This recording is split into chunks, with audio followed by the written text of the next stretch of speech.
The story of this science fiction and space exploration begins with a group of NASA astronauts performing maintenance on a satellite in Earth's orbit.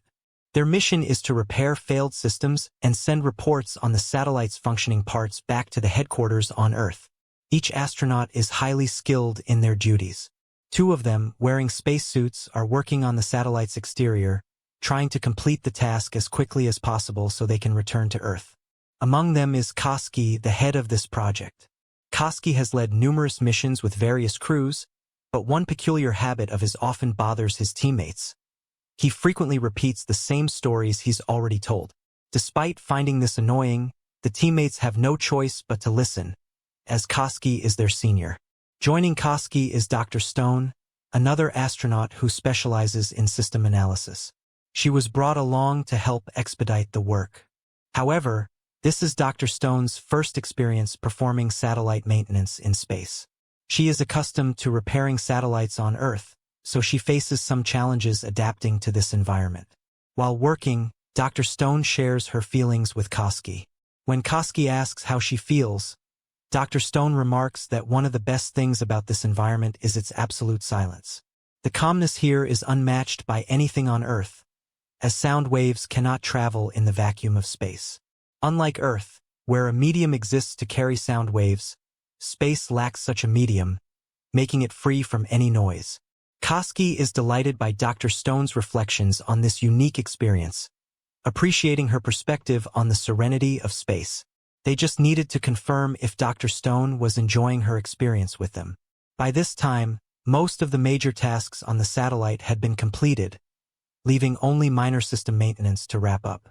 Their goal was to finish quickly, return to their spaceship, switch the satellite to automatic mode, and head back to Earth. However, just then, they received an urgent audio message from NASA headquarters.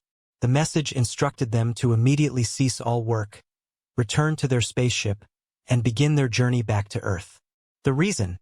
Russia had destroyed one of its critical satellites using a rocket, and the debris from the destroyed satellite was spreading rapidly.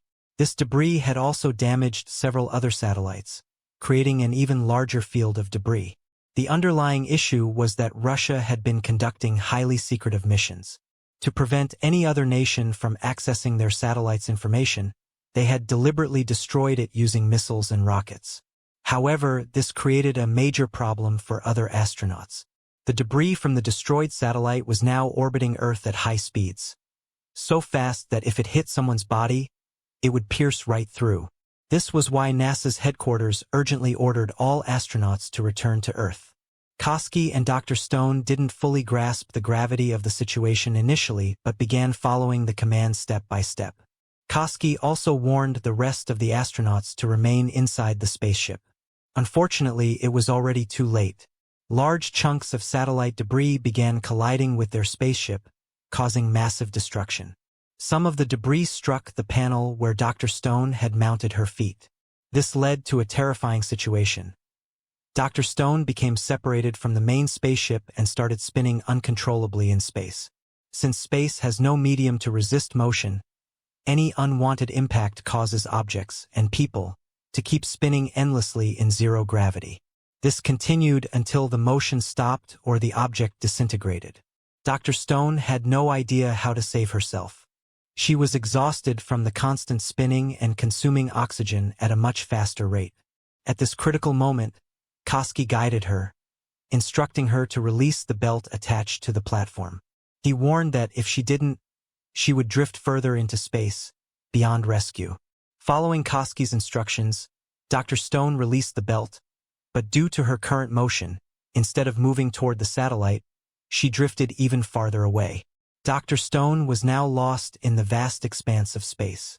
Her movement remained circular, and she couldn't stop herself. By this point, she had drifted far from the spaceship, with her chances of survival diminishing rapidly. Her system began sounding alarms, warning her that her oxygen levels were critically low, leaving her with only a short amount of breathable air. Realizing her dire situation, Dr. Stone knew she was completely trapped. The thought of being lost in the infinite void of space was beyond nightmarish. An astronaut trapped in space has no way to be rescued, and the only options are to wait for oxygen to run out or succumb to some other catastrophic failure. This experience was worse than going to hell. Dr. Stone could no longer see the direction of her spaceship. She had drifted too far. She lost all hope of survival. But just then, Kowalski's signal came through. He was asking for her location as he was trying to get close enough to rescue her. Dr. Stone provided the coordinates, but Kowalski still couldn't find her. Finally, Kowalski instructed her to turn on the lights of her spacesuit. The light would allow him to automatically detect her location in the dark void of space. Dr. Stone informed Kowalski that her oxygen levels had dropped to just 10%, and if she didn't get oxygen soon, she would die. In the very next moment, Kowalski miraculously managed to catch hold of Dr. Stone. He had found her. The reason he was able to locate her was that Kowalski's suit had a special controller that could be redirected anywhere in space. He only needed to give internal commands for the controller, which worked like a spaceship to navigate in space. Dr. Stone's suit lacked this feature, which was why she had lost control and kept spinning. Kowalski then began explaining that they had to head towards their spaceship in any condition, as it was their only way back to Earth. However, he also warned her to be cautious because the debris from the destroyed satellites was orbiting Earth. In about an hour, the debris would circle back to their location, and they would need to avoid it. As they slowly made their way toward the spaceship, they saw another astronaut drifting in space. Kowalski and Dr. Stone worked together to save the astronaut. They pulled on a long rope attached to his suit, only to discover that the astronaut was dead. A sharp object had pierced through his body. This was none other than the high-speed debris that was traveling through space, penetrating the astronaut's body. It was a gruesome death. Witnessing this horrifying sight, Kowalski and Dr. Stone were filled with fear. However, they couldn't do anything for their fallen comrade. They had to leave him behind and continue their journey towards the spaceship. After a brief period of travel, Kowalski and Dr. Stone finally reached their spaceship. But what shocked them was the sight inside. The rest of their crew members were gone. All of their crew members were dead, as the systems on the spaceship had failed due to the debris from the satellites. This malfunction prevented them from receiving proper oxygen, leading to their horrific deaths. Kowalski then told Dr. Stone that they wouldn't be able to control the spaceship or make it to Earth in this condition. They needed to find another way. Kowalski then mentioned that an international space station was located several kilometers away, and if they could somehow reach it, they could use its escape pod to travel back to Earth. Dr. Stone, who didn't have all the information, decided to trust Kowalski. With the help of Kowalski's controller, they started heading in the direction of the space station. The space station was quite far, and they needed to reach it quickly. Dr. Stone's oxygen was running out, and Kowalski's fuel was also dangerously low. Their lives were both at risk. As they traveled, they came across many dead astronaut bodies, revealing that this attack was no ordinary one. It had claimed many lives. Finally, after a strenuous journey, Kowalski and Dr. Stone reached the International Space Station. Upon investigating, Kowalski made a shocking discovery. The crew members at the space station had already received the message from NASA to return to Earth. As a result, the escape pod had already been used, and the other pod was severely damaged. The parachutes required for landing on Earth had already been deployed, and there was no system left to land without them. Kowalski and Dr. Stone were devastated by this revelation, as this was their last hope. If they didn't find another way, both would remain stuck in space forever. Just when it seemed like all hope was lost, Kowalski had another idea. He remembered that there was a Chinese space station a little farther ahead. If they could make it there, they might be able to contact NASA for help. The Chinese and American space stations had an agreement to support each other in emergencies, ensuring that no one would be left stranded. Kowalski explained that his suit's power was almost depleted, but after some analysis, he believed the space station still had enough energy left. By applying significant pressure and using some thrusters, they could possibly travel to the Chinese space station in one go. However, just as Kowalski was guiding Dr. Stone towards the space station, their suit power completely ran out. Kowalski and Dr. Stone lost the ability to change direction, and they continued drifting forward. They collided violently with the International Space Station. Fortunately, they were still connected, and Kowalski told Dr. Stone to hold on to anything she could and stay connected to the space station. Unfortunately, their luck turned worse when they collided with a solar panel, severing their connection to the station. Now both astronauts were drifting away into the vastness of space. In a twist of fate, Dr. Stone's foot got tangled in some ropes, effectively trapping her in place. She managed to grab onto one of the connections to Kowalski's suit, but the situation was precarious. They were now relying on a fragile connection, and if it broke, they would both be lost in space. Kowalski knew the dire reality of their situation. He told Dr. Stone that she should let him go to save herself, because if they both stayed connected, they would both be lost to space. Dr. Stone, however, refused to abandon him. She insisted that she wouldn't let go because if she did, she would be left completely alone. Dr. Stone and Kowalski were now completely lost in the vastness of space, with no clear way to reach Earth. Kowalski, however, didn't want Dr. Stone to die because of him. He hoped she could safely reach the Chinese space station and land on Earth. Dr. Stone desperately tried to convince him not to do anything drastic, but in the end, Kowalski made the painful decision to disconnect himself from her. He told Dr. Stone that he wanted her to survive and make it to the Chinese space station. He knew, though, that if they stayed connected, neither of them would survive, and the depths of space would claim them. Kowalski had gone too far from the main space station by this point, and Dr. Stone, using the ropes, managed to make her way into the space station. She was struggling to breathe, but upon reaching the airlock, she activated the system, which provided her with the relief she desperately needed. She realized, however, that she was now alone on the International Space Station, with no idea how to survive or how to get back to Earth. Desperate, Dr. Stone tried to use the communication devices to reach the control center, but there was no response. It seemed like the communication system had been damaged due to collisions with debris. Meanwhile, Dr. Stone was preparing the capsule on the space station, as she knew she needed to detach it from the station to have any chance of survival. Suddenly, a short circuit caused a fire to break out on the space station, and the flames were spreading rapidly.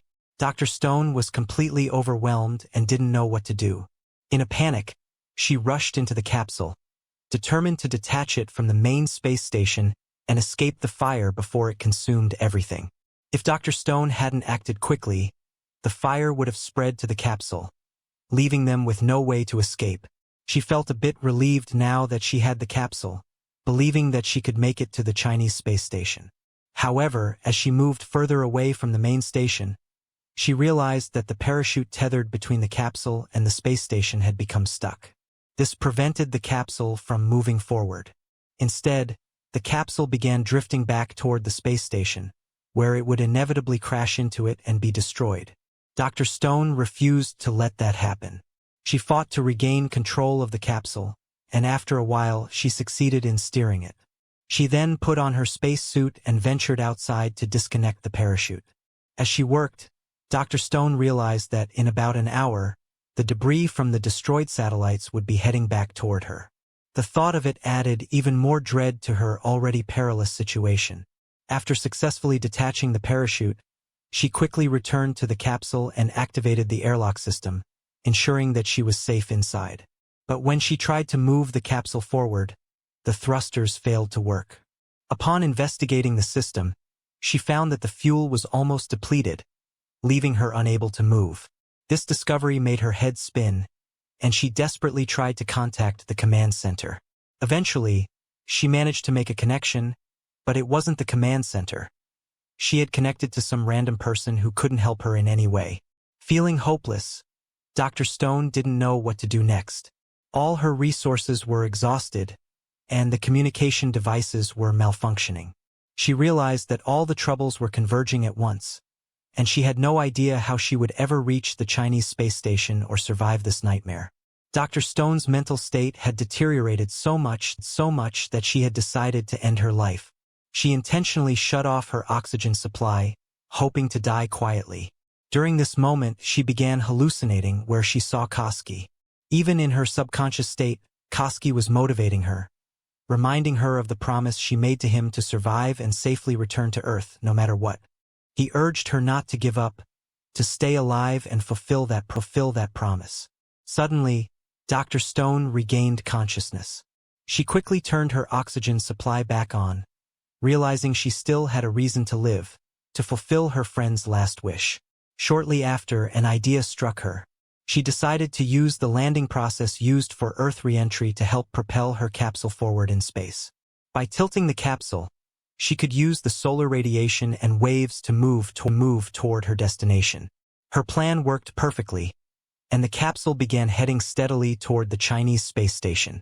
Dr. Stone was overjoyed by her decision and the progress she had made. But she knew she still had more to do. As she neared the Chinese space station, she realized she wouldn't be able to enter the station directly from the capsule. She had to exit the capsule and manually approach the station. As the capsule's opening faced the station, Dr. Stone activated the airlock system and propelled herself toward the Chinese space station at high speed. She had come up with a clever strategy, using an oxygen cylinder to regulate her direction by periodically releasing bursts of air. This allowed her to stay on course. Slowly but steadily, she managed to reach the Chinese space station. However, as the oxygen cylinder was nearing depletion, Dr. Stone knew that she had to grab onto the station, or she would be left floating aimlessly in space. Dr. Stone reached the entry point of the Chinese space station, but she had to act quickly because the debris from the destroyed satellites was rapidly approaching and could potentially destroy the space station as well. Dr. Stone successfully entered the station, believing that she could take the escape pod and return to Earth. However, things weren't as simple as they seemed. Since this was a Chinese space station, all the instructions inside were in Chinese, and Dr. Stone was unable to understand them. She felt completely confused, unsure if she would even make it back to Earth. Despite her uncertainty, Dr. Stone refrained from pressing any buttons randomly, knowing that any mistake could be catastrophic. She decided to move directly toward the escape pod, as debris was already hitting the Chinese space station, threatening to destroy it just like the others. She quickly locked herself inside the escape pod and began pressing buttons based on her understanding. At first, nothing seemed to respond, but when the space station started to fall apart, the pod finally detached. The escape pod was fully functional, equipped with everything needed for landing, including parachutes.